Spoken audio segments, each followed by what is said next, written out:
Hi, I'm Minerva and welcome back to our channel. Today we'll be speaking a little bit about the express entry for a federal skilled worker and how you can go about in setting up your profile, or what are the requirements that you would need to set up an express entry profile.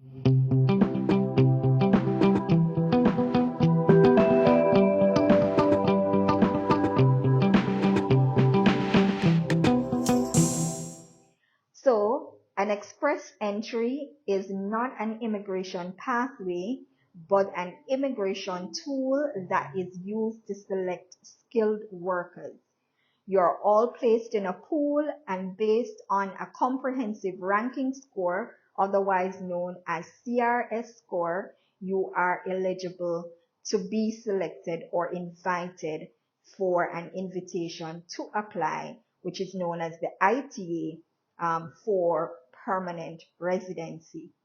So let's talk a little bit of what the requirements are for setting up an express entry profile, because that is your first step in order to move ahead in getting a profile set up, right? So it takes in a couple or quite a bit of criteria.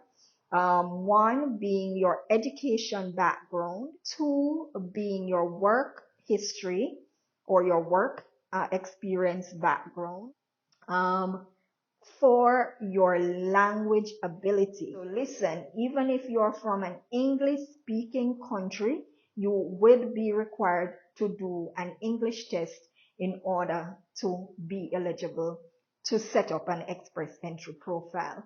The most common ones are IELTS, International English Language System Test, and the CELPIP is in Canada, which is their English test, and the Pearson has recently been approved as an English test taken, right? And then your age, yes, age. So anyone up to 30 actually gains full points for their age. After that, you get at least 4 to 5 points deducted after each birthday, right? And yes, there is proof of funds that you will also need. If you go on the IRCC's website and select proof of funds, you'll see what you need for one individual, which is about 13,000 and some change now, then two individuals, three individuals, four, going up to six, and then each additional family member after that, you will see how much you will have to prove for. So let's talk about the education.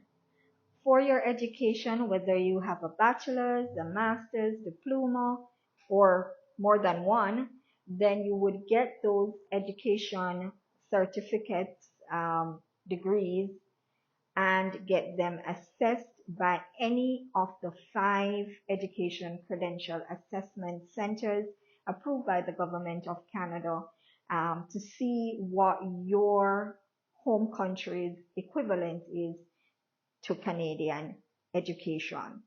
The one that we usually recommend is World Education Services, most commonly known as WES. They will, you go online and you fill up all the information, and the institution sends directly to WES your transcripts, and then they're being assessed accordingly and being returned to you, right? So that's for the education. For your work history, well, you would put in all the work that you've done in the last 3 to 5 years. And the more work experience you have, yes, the better it is. Um, but bear in mind that when you do get pulled for an invitation to apply, you are going to need references from those jobs.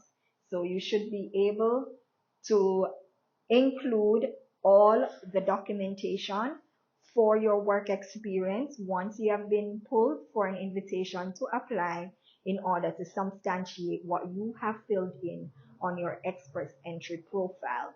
Bear in mind, if you do not do this, you could be rejected when you actually get an invitation to apply, because they're going to say you were pulled on the criteria of what you put on your express entry and you have not provided the documentation to substantiate.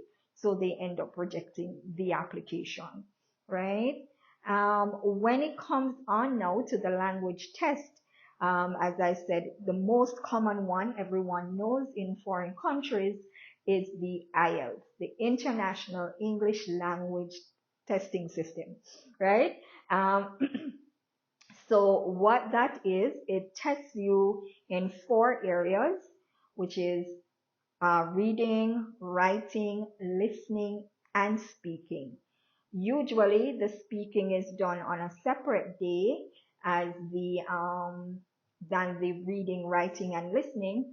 But now that everything you can practically sit around a computer now and do everything, it could be done all on the same day, right?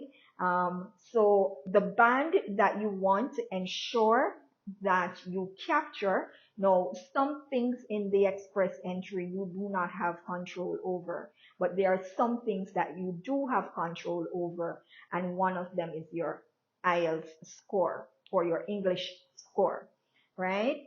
Um, bear in mind that the higher you get, the better it is.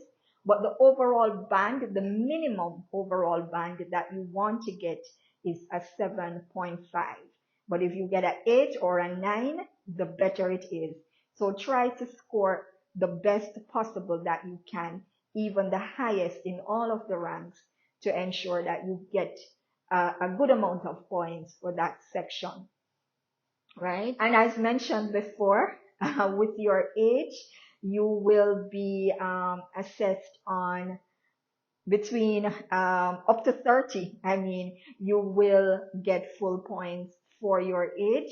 And then after 30, then for each birthday, you lose a few points, 4 to 6 points after each birthday, right? And then if you're coming as a family, make sure you check the proof of funds section. That again can be found on the IRCC's website, and you will see how much for each family member that you are required to show. Now, unlike study permits and work permits, where you can use assets along with cash to prove your finances, with the express entry, it's actual cash that they need to see, and it cannot be money that is borrowed. So you will have to, ensure that it is savings that you have had. If you have assets that you will be leaving behind, anything that can be dissolved and turned into cash, then I would advise that you do so.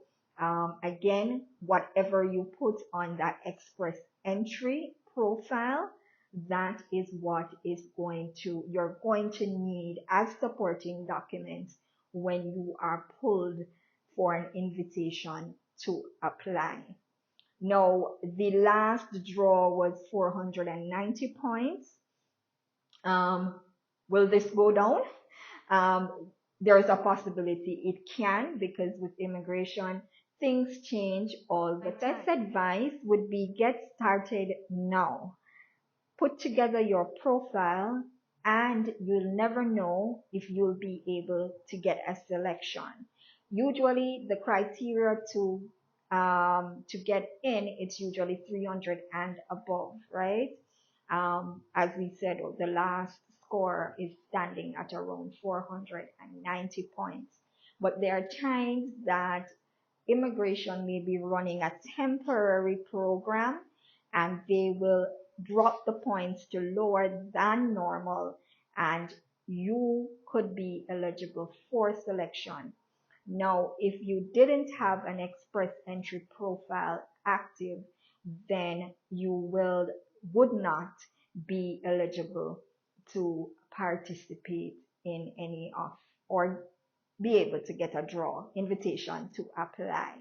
So it's always advisable to go ahead and set up your express entry profile while you have it, there, then you can think of other alternatives to improve those points. And remember that you are eligible for a period of 1 year. So once you have set up your Express Entry profile, you will be placed in a pool for 1 year, and during that 1 year period, you may be eligible to get an invitation to apply for Express Entry, right? In the next video, we'll talk a little bit about Express Entry for provincial nominee programs and how that actually works. Okay, it was great speaking on this topic. If you liked it, please like, comment, and don't forget to subscribe and hit your notification button to know when our new content will be uploading, or once we have uploaded new content. Also, for any immigration advice regarding visiting, working, or living in Canada, or even studying in Canada, please reach out to macbeanimmigration@gmail.com or WhatsApp us at 416-991-8131.